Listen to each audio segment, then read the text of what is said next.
BJP में अंदरूनी कलह का आरोप लगा चुके समाजवादी पार्टी अखिलेश यादव इन दिनों बीजेपी के खूब मजे ले रहे हैं। अखिलेश यादव लगातार एक्स पर न सिर्फ निशाना साध रहे हैं बल्कि तमाम तरह की बातें कहते हुए सरकार बनाने का ऑफर तक दे रहे हैं। और ऐसा ही एक बार फिर से अखिलेश यादव ने एक्स पर लिखा है। उन्होंने लिखा, मॉनसून ऑफर 100 लाओ सरकार बनाओ।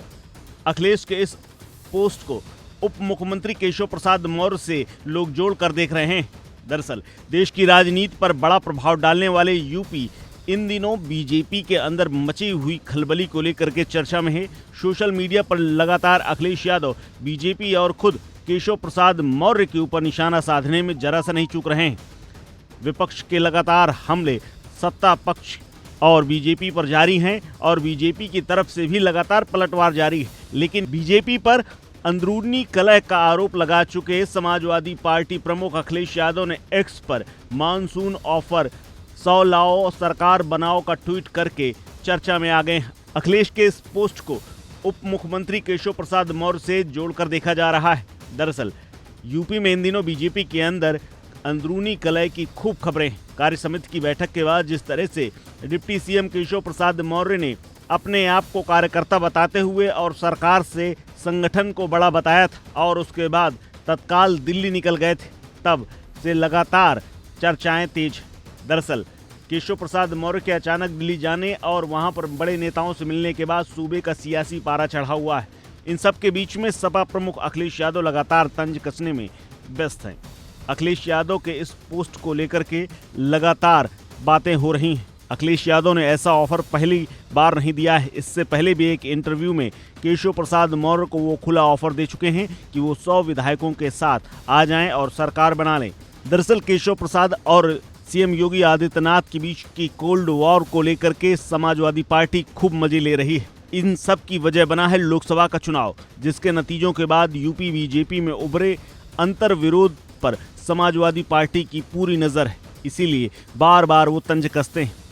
इससे पहले भी उन्होंने कहा था कि बीजेपी की कुर्सी की लड़ाई की गर्मी में यूपी में शासन प्रशासन ठंडे बस्ते में चला गया है। तोड़फोड़ की राजनीति का जो काम बीजेपी दूसरे दलों में करती थी वो अब वही काम अपने अंदर से कर रही है। इसीलिए बीजेपी अंदरूनी झगड़ों के दलदल में फंसती जा रही है।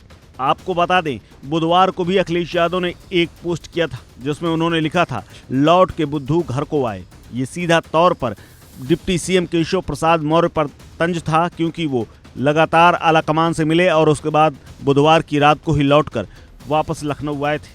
आपको बता दें, 2 दिन पहले केशव प्रसाद मौर्य को दिल्ली तलब किया गया था और वहां पर उन्होंने जेपी नड्डा से मुलाकात की थी।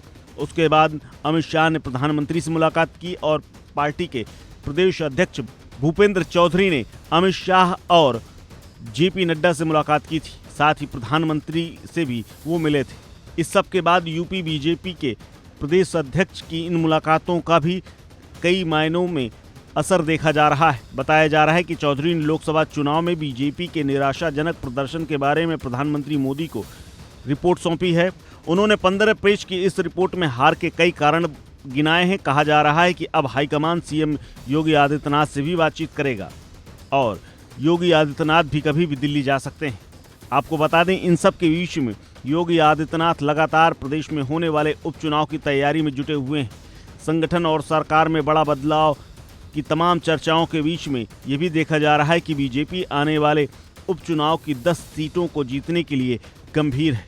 आने वाले समय में वो लोकसभा जैसा रिजल्ट नहीं दिखाना चाहती। हालांकि उपचुनाव से पहले हुए मुख्य चुनाव में उसके पास सिर्फ 3 सीटें थीं, 2 सहयोगियों की और 5 समाजवादी पार्टी की। लेकिन अब ज़्यादा से ज़्यादा सीटें जीतने के लिए सीएम योगी आदित्यनाथ ने 30 मंत्रियों की टीम बनाई। इसके साथ ही वो लगातार लोकसभा में मिले हुए घाव को भरने की कोशिश कर रहे हैं। माना जा रहा है कि उपचुनाव के परिणाम के बाद यूपी में बड़ा मंत्रिमंडल फेरबदल हो सकता है, जिसमें केशव प्रसाद मौर्य को नई जिम्मेदारी मिल सकती है और संगठन के साथ साथ सरकार में भी बड़ी भूमिका हो सकती है। इस खबर में फिलहाल इतना ही। अपडेट्स के लिए बने रहिए वन इंडिया हिंदी के साथ।